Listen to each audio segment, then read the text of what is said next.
Oh no, it looks like I'm live.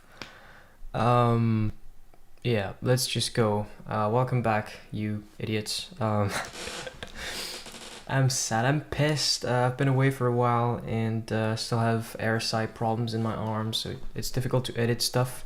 I'm doing this live because I want to do it, you know. I was being a perfectionist again and being like, oh, but I don't have the plugins for live compression and sibilance and that sort of thing. It doesn't matter. We're during You're Not Special Babe. I'm a Orla Gartland fan and she's dropping an album tomorrow, and I wanted to make sure that I checked out that song before the album was out. I actually haven't heard it yet, so let's go. Where's my window? Okay, yeah, let's go. If you could see yourself from the outside in, you say you don't have to be more than it's okay. And if you could see yourself from above the sky, I think you'd say that you're doing fine. Life is short until it's not. Honestly, it's kinda long and it takes a while to come around. People always let you down. Find the ones that get you. Stick to them like hot glue. Dance if you want to. 'Cause you're not special, babe. I know you feel like your life is one big mistake. I'm right there on your side. You're not special, babe. 'Cause we all go from heartbreak to happy to heartbreak. Some things just don't change you. You're an adult now. Make your own to-do list and eat whatever you want for breakfast. Yeah, get a job just to get by. Spend your money till you die. Some people don't stick around, but don't let yourself down. Find the ones that get you. Stick to them like hot glue and dance if you want to. Relatable. Okay, fuck, man. God, the arm hurts.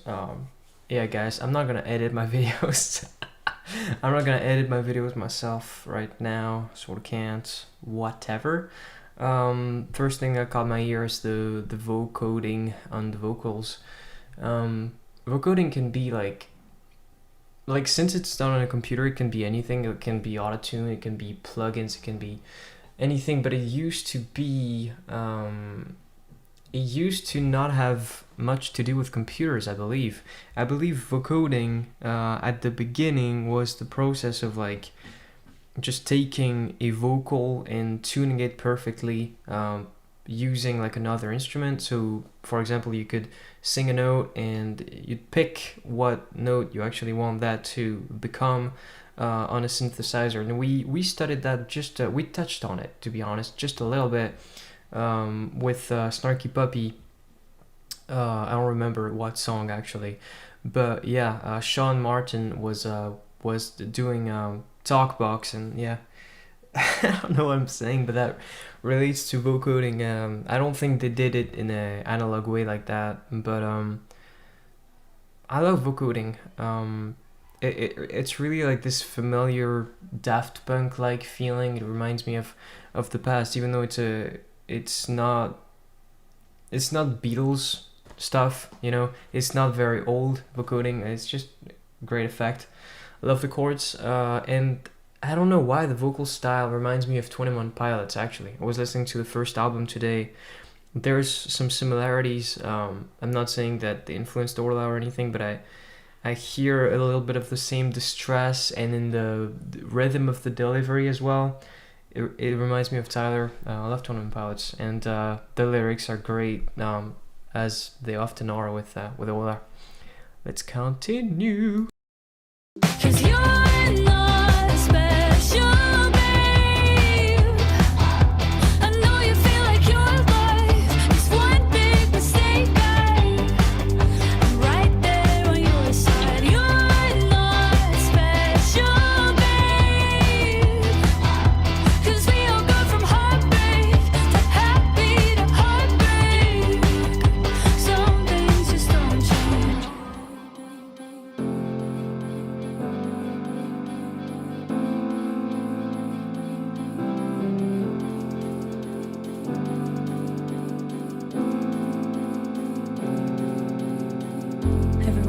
lies, everyone lies, everyone hates you. Everyone's so scared of the future, it's true. Everyone fucks up and then breaks up and then makes up. Everyone has days where they don't wanna wake up. Everyone loves, everyone loses, and they're on their own. When everyone else is covered in bruises, but we feel alone. And everyone hears us, but they all seem to ignore us. Everyone else wants to get right back to the chorus. You're not special.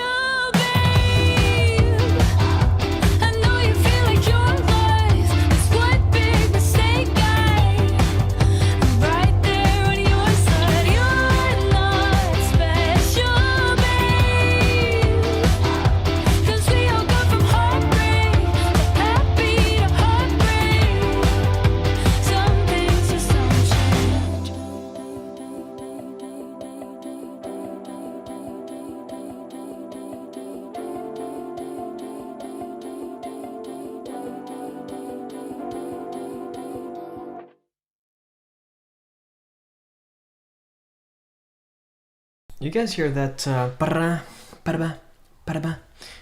the end? It's not that rhythm, but it's like that's a acoustic guitar being strummed, I think, and it's so cool because it works so well with the hats. You know, the hats that made me groove at the beginning of the song. The acoustic like that is another way to make your head bob, because it's just more rhythmic information on top of everything that you actually go on to remember about the chorus, like obviously the lyrics, melody, and that big bass. There's little stuff like that makes an impression on you, whether you actually notice it or not. It's just funny, the little things they hide like that. I didn't say much about the composition, but Orla is bold, man, and that shit is so smart. That song is so smart. It's a strange structure, like that little sad piano part that happens, I don't know, it must start like around the, not quite the middle of the song, but yeah, around the 2-minute mark. It lasts for like a huge time for a bridge. I guess you could consider it a bridge. And I love when people get meta about their stuff. You know, everybody wants to get back to the chorus. I like that. It's always funny to hear people who write songs like acknowledge that, understand that that's what sells, I guess. You know, a big, remarkable, or at least memorable chorus, and not everybody pays attention to the lyrics, not everybody pays attention to the bridges, but Orla still cares about them and crafts them in a caring and loving way for her own music. I yet have to hear a boring Orla Gartland song, you know? Like, I don't know, she's clearly trying every single time, you know, to make stuff interesting. Like, this is a pretty simple song, all in all, but it's really not, though. Like, it's simple, in terms of the chorus. What you'll remember is it's a simple poppy song, but the lyrics are a little gloomy and they're very real, and there's this weird ass chord at the end of the bridge patterns that is I never heard a chord this strange in a Orla Gartland song, and I was hoping for something to lift me up, I guess, because I really want to listen to the album. I don't think I'll be doing a reaction to it. I thought about doing stuff like that, you know. I wanted to do a reaction to An Aeroplane, Over the Sea, and Happier Than Ever, the album and stuff like that, but there's just stuff that doesn't make sense, like, well, I guess this turns into me talking to the audience. Okay, let's roll with it. So yeah, guys, there's plenty of stuff that once you start doing reaction videos and they do well and that sort of thing, it sort of gets into your head and you're like, oh, I should, you know, react to the next album that the Red Hot Chili Peppers are gonna drop. When they drop it, I should react live and be the first person to have a video and stuff like that, so it does well and stuff. But I guess I became a little trapped into my idea of that, and I think what I'd rather do is keep doing reactions to songs, because that does very much better anyway. Like, people don't watch album reactions all the way through on YouTube. Like, say, when people watch all the way through, I'll keep doing reactions to songs that I want to react to or that you guys suggest, and when there's an album that I actually care about and I want to listen to, like the Orla album and recently the Billie Eilish album, I'll just not give a fuck about YouTube, or maybe like make a video on it like Fantano does or something like that after the fact.